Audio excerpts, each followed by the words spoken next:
अस्सलाम वालेकुम। मैं आपका टीचर अब्दुल हलीम और आज एक नए टॉपिक के साथ हम पढ़ रहे हैं बॉयल्स लॉ। तो बॉयल्स लॉ जो है वो गैस लॉज का हिस्सा है और जनरली हम गैस के बारे में ही बताएंगे कि गैस बॉयल्स लॉ में क्या होता है। तो सबसे पहले बॉयल्स लॉ को समझने के लिए हम एक जे शेप ट्यूब ले रहे हैं। ठीक है, उसमें अगर हम एक में मरकरी डाल रहे हैं, दूसरे में भी मरकरी डाल रहे हैं, लेकिन पहले में मरकरी जो है वो थोड़ा कम डाल रहे हैं। उस कम डालने की वजह क्या होता है कि मरकरी एयर जो है वो मरकरी के अंदर जो है वो ट्यूब में ट्रैप हो जाती है। ठीक है, तो प्रेशर जो होगा वो उतना ही होगा। अगर हम ज़्यादा मरकरी डालेंगे तो जाहिर सी बात है प्रेशर ज़्यादा होगा। तो एक ट्यूब में हम थोड़ा ले रहे हैं। अगर आप देखें मेरी वीडियो में तो लेफ़्ट साइड में एक ट्यूब है, इसमें मरकरी डला हुआ है, तो इसमें एयर जो है वो ट्रैप हो गई है।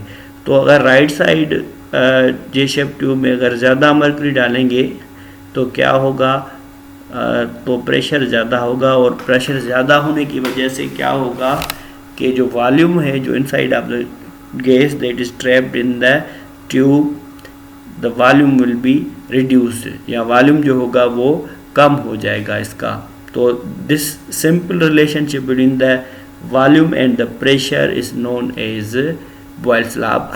हमें इससे ये पता चलता है कि वॉल्यूम और प्रेशर के दरमियान जो ताल्लुक है वो इनवर्स रिलेशनशिप है, इनवर्सली प्रोपोर्शनल है।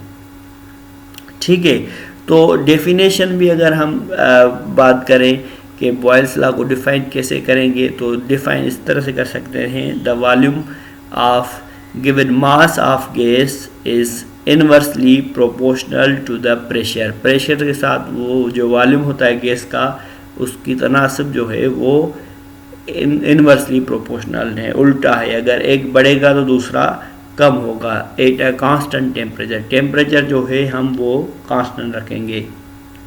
तो इस वजह से क्या होगा कि वॉल्यूम बढ़ेगा तो प्रेशर कम होगा, प्रेशर बढ़ेगा तो वॉल्यूम कम होगा। This is known as Boyle's law.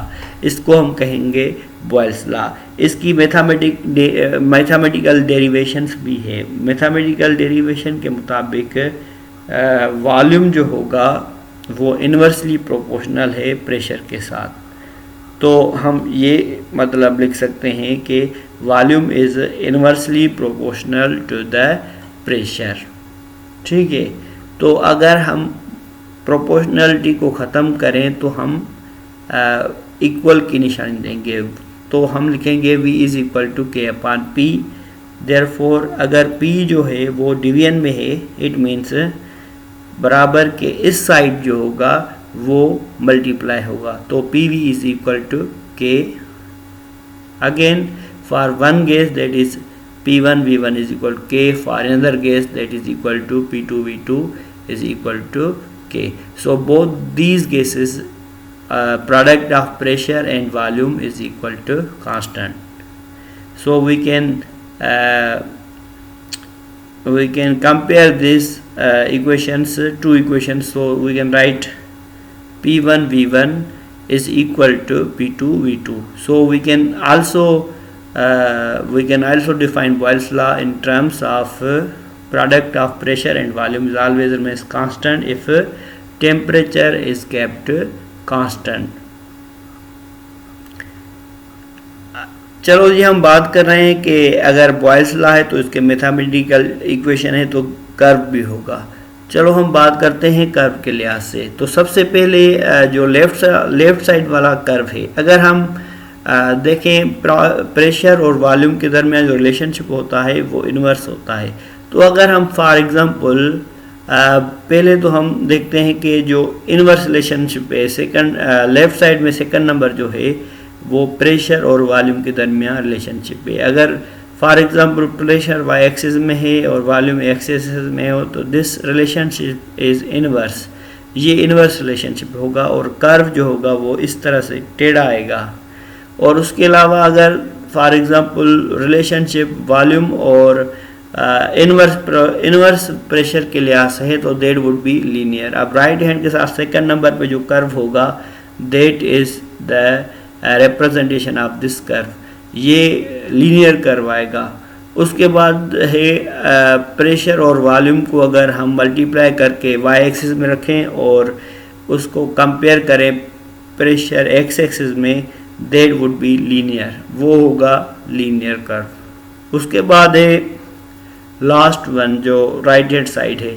अब प्रेशर को इनवर्स है 1/v के लिहाज से, तो इसका कर्व जो होगा वो उल्टा आएगा, है लीनियर लेकिन वो प्रेशर के साथ ऐसे सीधे आके वॉल्यूम तक आएगा, लेकिन एंगल जो होगी वो 45 तक होगी।